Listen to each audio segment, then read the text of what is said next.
आज सासूबाई गेलेल्याला पूर्ण 2 महिने झाले होते. 2 महिन्यानंतर त्यांची लाडकी मुलगी आज माहेरी आली होती. आईच्या खोलीला कुलूप लावलेलं पाहून तिने आपल्या वहिनीला विचारलं, "वहिनी, आईच्या खोलीला कुलूप का बरं लावलं आहे?" तेव्हा वहिनी म्हणाली, "कारण आता हे घर माझं आहे आणि आता मी नाही इच्छित की तुम्ही या खोलीत जावे, म्हणून मी या खोलीला कुलूप लावलं आहे." नणंद म्हणाली, "असं का?" वहिनी म्हणाली, "का विसरलात का? तुम्ही आणि आईने मिळून मला कधीच या खोलीत येऊ दिलं नाही. नेहमी या खोलीला कुलूप लावलं जायचं. जेव्हा तुम्ही याचात तेव्हा तुम्ही आणि सासूबाई दोघी या खोलीत जायचात. पण माझं त्या खोलीत जाणं वर्ज्य होतं, कारण या खोलीत सासूबाईंची अलमारी होती आणि तिला हात लावण्याचा किंवा उघडण्याचा अधिकार फक्त तुम्हालाच होता. जरी मी या घराची सून असले तरी माझ्यासमोर नेहमी खोलीला कुलूप लावलं जायचं आणि जर मी चुकून आत गेले तर आतून कडी लावली जायची, जेणेकरून मी आत येऊ शकणार नाही किंवा अलमारीत काय आहे ते पाहू शकणार नाही."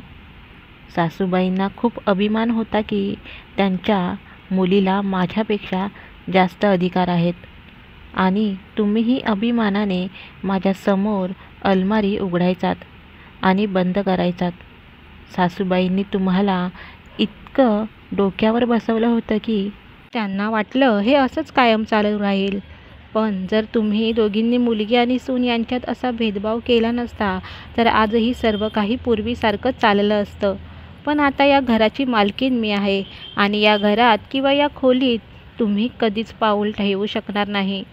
जे करायचंय ते करा, असं म्हणत वहिनी तिथून निघून गेली. नणंद फक्त वहिनीचं तोंड बघत राहिली. तिने आपल्या भावाकडे पाहिलं. वहिनीच्या बोलण्यावरून भाऊ म्हणाला, "तू आणि आईने नेहमीच माझ्या पत्नीला परकं समजलं.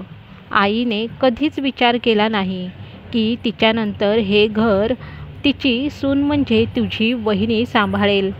आई आणि तुझ्या या गर्वानेच आज तुझं माहेर कायमचं तुटलं आहे.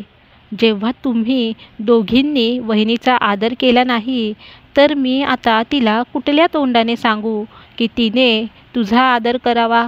असं म्हणत भाऊ देखील तिथून निघून गेला. आज नणंदला खूप पश्चाताप होत होता. काश तिने आणि तिच्या आईने हे समजून घेतलं असतं की आई आयुष्यभर माहेर सांभाळण्यासाठी नाही बसणार आणि आईनंतर त्या घरात वहिनीच राहील.